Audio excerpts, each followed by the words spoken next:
Rumah yang menyambut hadirat Tuhan. Hadirat Tuhan tidak hanya datang, Dia mencari rumah yang mau menyambutnya. Apakah hatimu salah satunya? 2 Samuel 6 mencatat sebuah kisah yang kuat tentang bagaimana hadirat Tuhan membawa berkat bagi siapapun yang menghargainya. Dan pusat dari kisah ini adalah seorang tokoh yang mungkin tidak terlalu terkenal, Obed-Edom, hadirat Tuhan, dan tabut perjanjian. Sebelum tabut itu tiba di rumah Obed-Edom, terjadi peristiwa yang tragis saat Daud dan bangsa Israel memindahkan tabut perjanjian. Uza mati seketika ketika ia menyentuh tabut itu. Peristiwa ini menggambarkan betapa kudus dan berharganya hadirat Tuhan.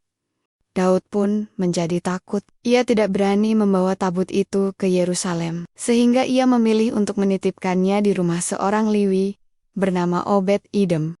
Yang menarik adalah hal yang membawa kematian bagi orang yang salah sikap, justru membawa kehidupan bagi orang yang benar sikap hatinya. Sikap Obed-Edom terhadap hadirat Tuhan. Obed-Edom menerima tabut itu dengan hormat, takut akan Tuhan, dan penghargaan yang mendalam. Ia bukan hanya menaruh tabut itu di rumahnya, tetapi ia menyambut hadirat Tuhan. Perbedaan sikap inilah yang menjadi inti pesan.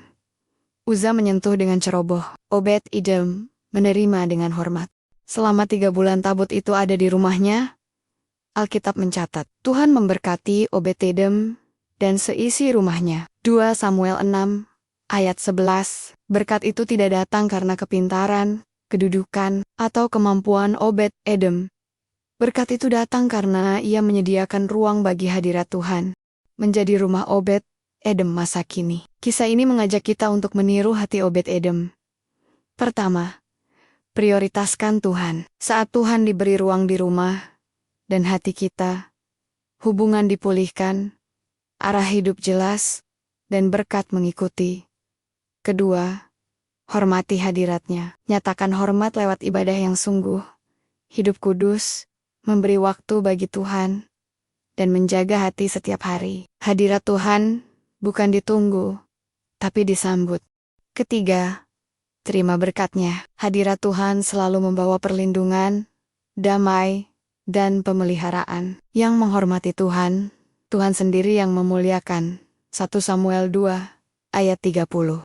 Obed-Edom adalah bukti bahwa tempat yang menghargai Tuhan adalah tempat yang diberkati Tuhan. Mari membuka hidup kita selebar-lebarnya bagi hadiratnya, agar rumah kita, seperti rumah Obed-Edom, menjadi tempat di mana Tuhan berkenan tinggal dan di mana berkatnya mengalir tanpa henti. Amin.